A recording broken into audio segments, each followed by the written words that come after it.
Comezaron os traballos de desentullo en Viana do Bolo. As máquinas retiran a terra, as pedras e todo o material arrastrado polas riadas. É o primeiro paso no camiño para recobrar a normalidade. Agárdase que a zona poida quedar limpa nun par de semanas. Galicia ten unha nova proposta turística. O Camiño do Litoral vai de Ribadeo ata a Guarda e pode percorrerse a pé ou en bicicleta. Ademais de contar con sinalización, estrea a aplicación móvil. Un ano despois do traspaso a Galicia da xestión do litoral, Alfonso Rueda defende que a xestión autonómica é a mellor garantía para protexer o territorio e impulsar a economía. Xa coñecemos a sentenza polo asasinato de Joel Quispe. O xuíz condena a 20 anos de cadea cada un dos dous mozos os que o xurado popular declarara culpables de asasinato. Un deles é o autor confeso da coitelada mortal. O outro, o mozo que lle facilitou a navalla ca que se cometeu o crime. Os amantes do rock e do metal están a gozar xa en Viveiro do Resurrection Fest. Durante 4 días, ata un centenar de bandas subirán os escenarios onde milleiros de seguidores terán a oportunidade de reencontrarse con grandes iconas do metal como Iron Maiden ou Marilyn Manson. Comezamos, boas noites. Cúmprese unha semana do dobre terremoto de Venezuela e non cesa a busca de desaparecidos. Entre eles, a familia de Marín sorprendida polo sismo nunha visita á Guaira. Na zona cero do desastre está Rosa Conde. A terra tremou hai unha semana e o silencio que quedou neste punto da Guaira é ensordecedor. Está un susto sobre os cascallos do edificio onde a tragedia atrapou a familia de Marín, Josvani, Adela, Lía e Ulises.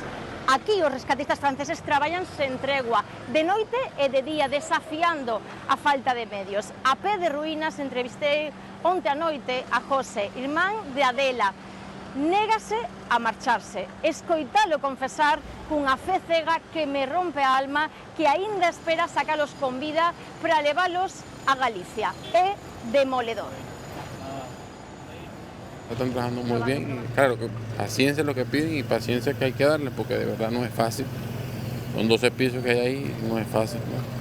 ¿No? Que sigan rezando y todo y que con el favor de Dios la tendremos otra vez aquí y otra vez para allá.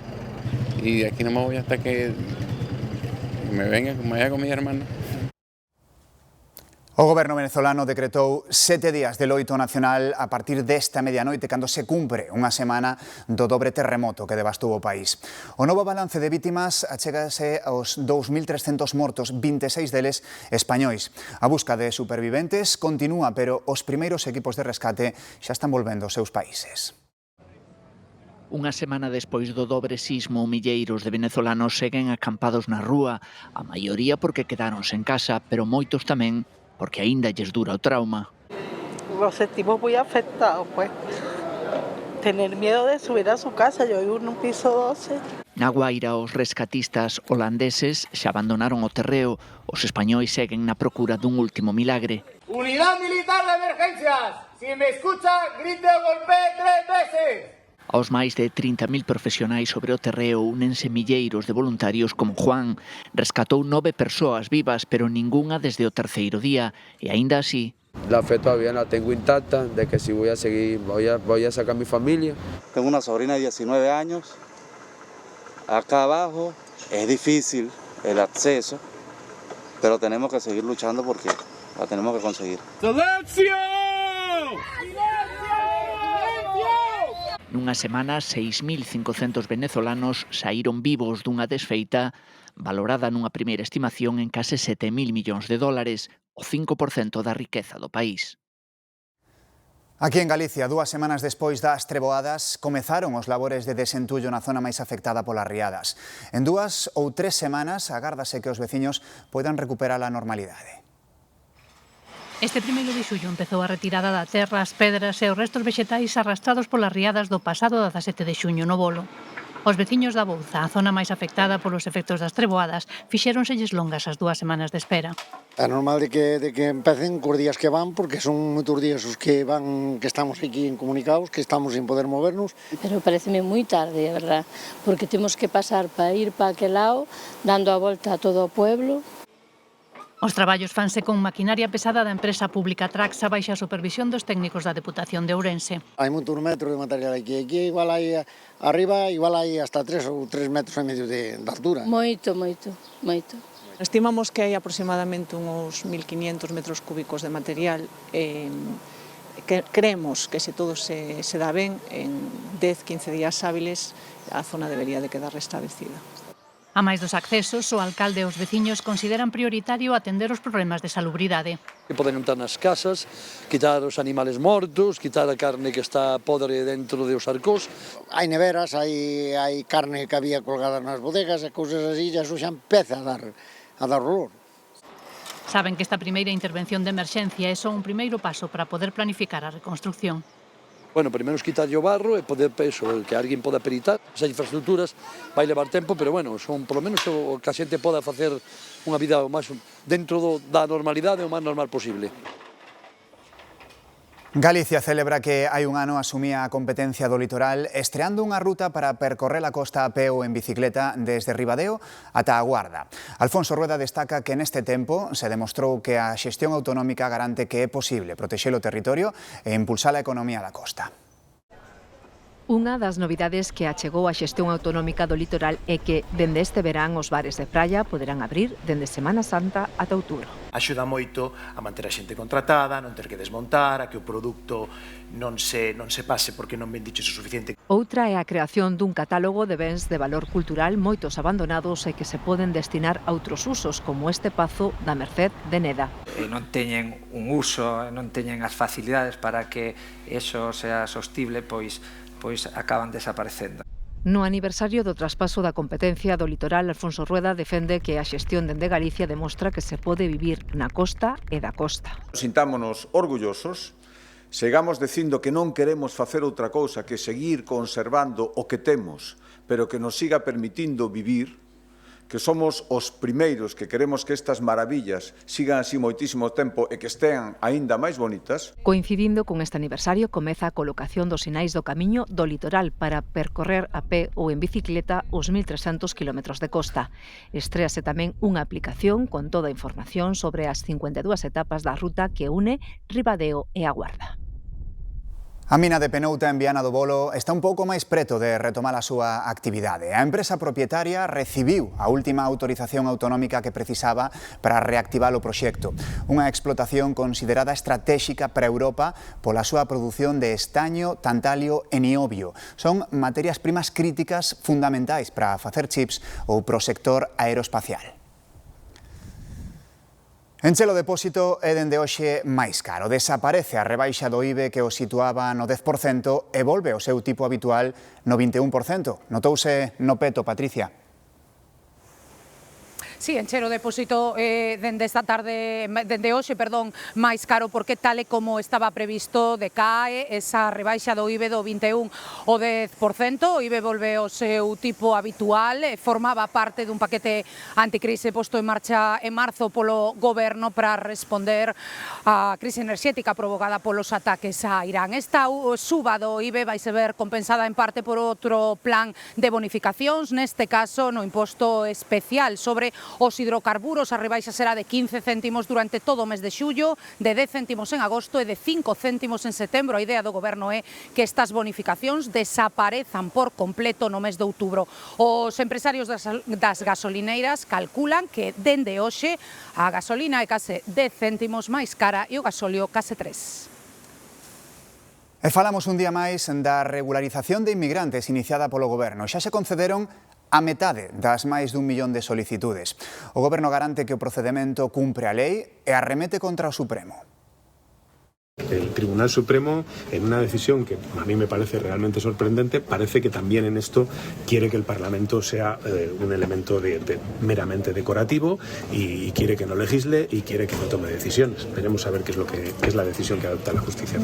O goberno arremete contra o Supremo e tira de cautela cando se lle pregunta se sería posible tirar abaixo a regularización de inmigrantes. No estamos en esta pantalla. Garantiza o rigor xurídico do proceso que ha tenido todos los trámites preceptivos. E pide tranquilidade. No se suspendería el proceso de regularización, se suspendería el proceso judicial. para suspender el proceso de regularización únicamente se podría hacer a través de una medida cautelar, que el Supremo ya ha rechazado, insisto. Valencia e Aragón defenden que se suspenda a regularización. Este venres o Executivo plasmará a súa posición contraria nas alegacións que enviará ao Supremo.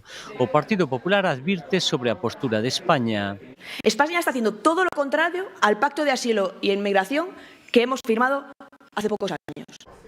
E lamenta que se impedirá un debate sereo. Es que si estabas en contra de lo que hacía el gobierno eras racista y no hay más. Y yo me niego a que esto sea así. O proceso rematou. Este xoves coñeceremos o balance oficial, pero xa sabemos que se superaron 1 millón de solicitudes. O 50% xa se concederon. Do caso Leire cita como testemunha a quen foi a man dereita do fiscal xeral do Estado. Santiago Pedraz chama a declarar a Santiago Villafañe e tamén a súa adxunta Beatriz López.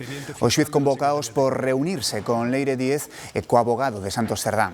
Unha vez que declaren, o magistrado da Audiencia Nacional decidirá se cita tamén como testemunha a Álvaro García Ortiz.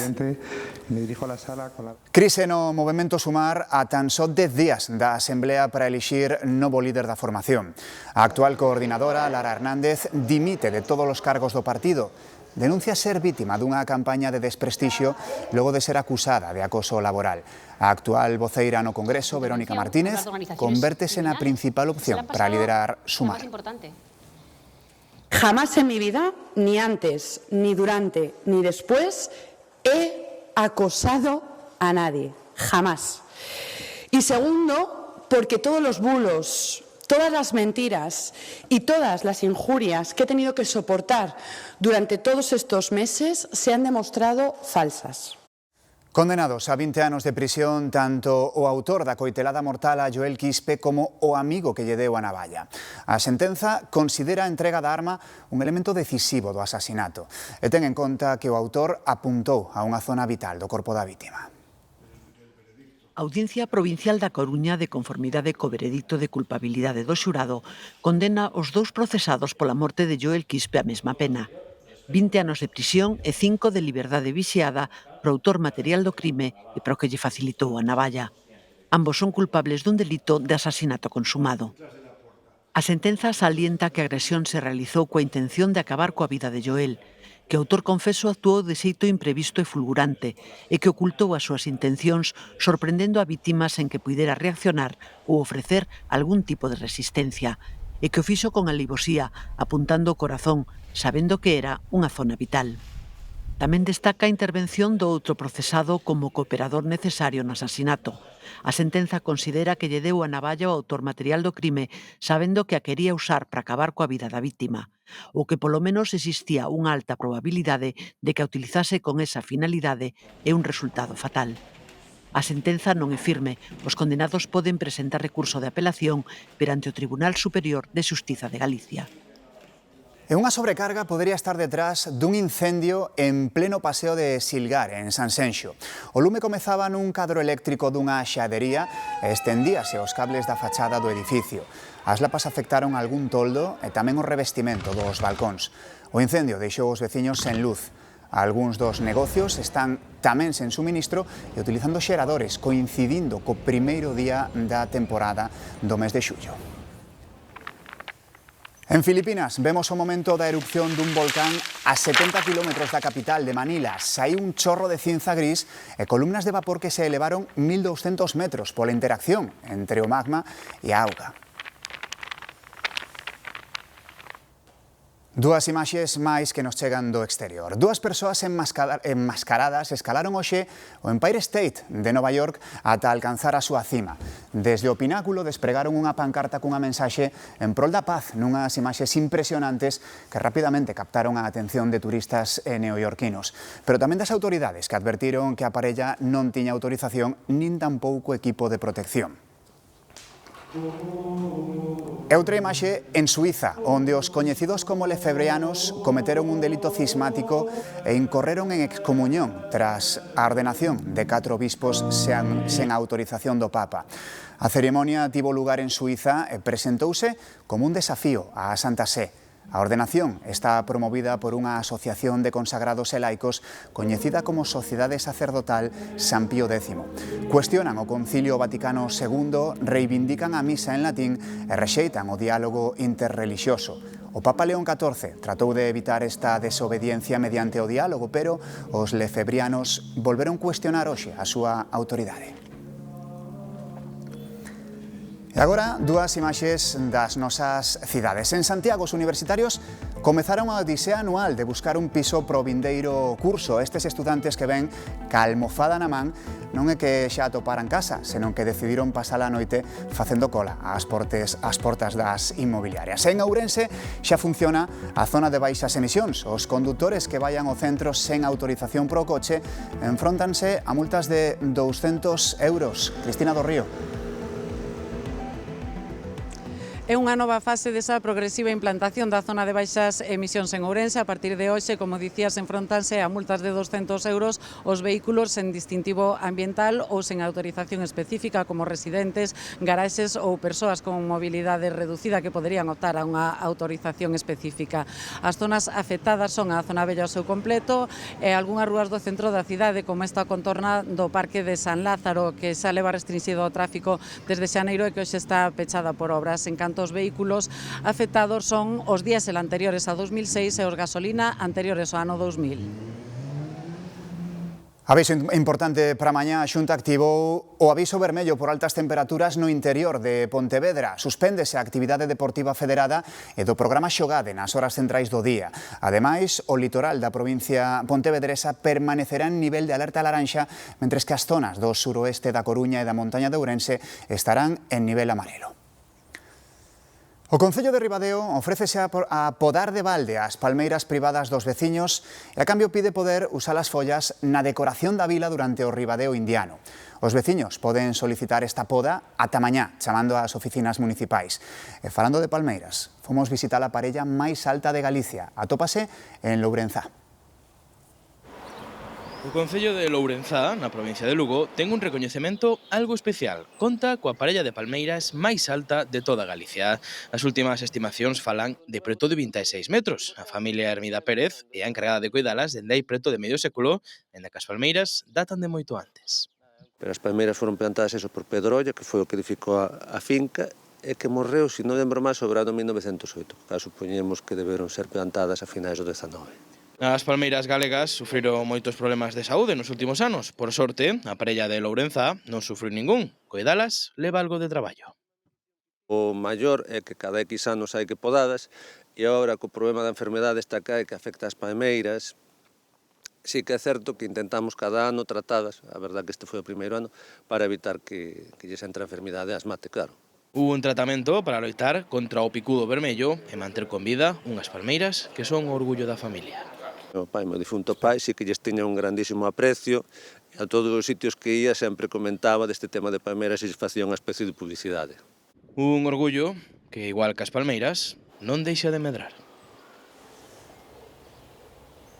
Volven os mercados nécoras, camaróns, lumbrigantes e polvo. A campaña deste do cefalópodo arrincou en Bueu con preocupación pola escasa cantidade de exemplares malia os 2 paros por mal tempo e por veda da campaña anterior. Por iso mesmo, os mariñeiros agardaban máis cría. As escasas capturan foron de calidade. Arredor de medio cento de barcos de baixura dedícanse exclusivamente ao polvo en Bueu. Din que os primeiros días agoiran como irá a campaña. Esta, no seu primeiro día, deixaos preocupados. Algúns non chegaron ás cotas, 35 kilos por home enrolado e a bordo e outros 35 por barco. Mírase pouco pulpo este ano comparado ao ano pasado. Sitios ibas, collías 4, en outros sitios ningún. Para min, polo menos, a mitad ou menos do ano pasado. Tiñamos que pañar 70, collimos 30. A calidad boa, pero cantidad pouca. Tras as 2 paradas da campaña anterior, 2 meses por mal tempo e outros 2 de veda, agardaban que a especie se recuperase máis, inda que algo ulían. Está en veda, os que andan os aparellos, cando lle veñen os peixes máis comidos, menos comidos, ou algún liado. Este ano parece que non miraban moito, hai certa preocupación. Cando está fría, cando máis falla o polvo. Ahora mesmo están as aguas espléndidas para o pulpo. O vento do nordés e a lúa chea non axudan. Na mente dos mariñeiros está o cambio climático. En Inglaterra, que non tiña cultura de coller polvo, agora marchou para ali, e no Cantábrico está desaparecendo. A campaña anterior o prezo medio andou en 11,80 euros por kilo. Estas primeiras capturas xa estaban vendidas antes de desembarcalas. Final feliz e digno dunha película de enredo pro cadro de Sorolla abandonado nunha rúa de Sevilla. Levouno un turista murciano porque lle gustou o marco. Andrés Hurtado e a súa dona posan orgullosos na súa casa de Murcia cun cadro de Sorolla. Recolleuno el da rúa pasada fin de semana en Sevilla, onde estaban facendo turismo. Pues lo cogí sin darle mayor importancia, me gustó el marco y digo, me lo llevo a mi casa. Y ya cuando me di cuenta, eso fue sábado, y el domingo lo dejé ahí metido en la habitación, y el lunes lo miré y digo, pues si pone Sorolla. Pero que diaño facía un cadro dese valor artístico tirado na rúa. Os seus propietarios marchaban de vacacións e levábano con eles. Pousaron maletas e outros obxectos na rúa para cargar o coche e cando chegaron a destino faltaba o Sorolla. Cuando llegué aquí a Murcia ayer, por la tarde que llegué martes, veo que sale que están buscando un cuadro que han robado y automáticamente llamo a la policía y dije, no se ha robado, el cuadro lo tengo yo porque me lo encontré tirado en la calle. É unha mariña de Ayamonte que Sorolla lle regalou o bisavó do dono que está dedicado. E mentres eles andaban a súa procura, Andrés informábase do seu valor nunha casa de poxas. Me dijeron que el cuadro, lo mínimo que puede salir a subasta son por 40.000 euros y que puede llegar hasta 150.000 euros el cuadro. La casa la tengo que vender porque estoy en el paro, no puedo pagar la letra. Pues pensé, digo, pues lo vendo, si vale tanto y me compro una casa. Pero home honrado, cando descubriu que buscaban, rompeu el mesmo o conto da leiteira. Le llamé a la policía y que no nos ha robado, que está aquí el cuadro, el pueblo es otro, lo tengo yo. Digo, pues ya aquí, entonces por la noche pude hablar con el dueño, se lo dije, digo, el cuadro lo tengo yo, usted no sufra, que el cuadro está en mi casa. ¿Qué le dijo el dueño? Bueno, pues el hombre se puso a llorar. Queda por saber un capítulo desta curiosa historia, se Hurtado terá recompensa que ofrecía o dono do Sorolla. 9:21 minutos, acabamos de saber que condenan a 9 anos de prisión o exdeputado de Alternativa Galega de Esquerdas, Xavier Ron. O tribunal considera probado que Ron, que era profesor de francés nun instituto de Ames, cometeu un delito de agresión sexual contra unha alumna que tiña 12 anos. Foi no ano 2022. E a vítima quedáronselle secuelas por enfermidades infecciosas. Ademais, probouse que houbo tamén intercambio de fotografías e vídeos de contido sexual entre ambos. O que fora deputado autonómico por Alternativa Galega de Esquerdas, formación liderada pola vicepresidenta Yolanda Díaz, chegou a un acordo de conformidade e aceptou os feitos. Un aparello pioneiro que cambiou o xeito que tiñamos de escoitar música está de aniversario. O Walkman cumpre 45 anos. Hoxe podemos escoitar cancións no móvil, pero daquela, iso de poder levar a música en riba, foi toda unha innovación. Sony introduces the only cassette player as small as a cassette case. Dicía o anuncio de Sony que o que presentaban era un reproductor de casete tan pequeno como a propia casete. Que idea. Que idea. Esta canción arrasaba, por certo, cando apareceu o Walkman. Toda unha idea, así, en da que para outras... Idea.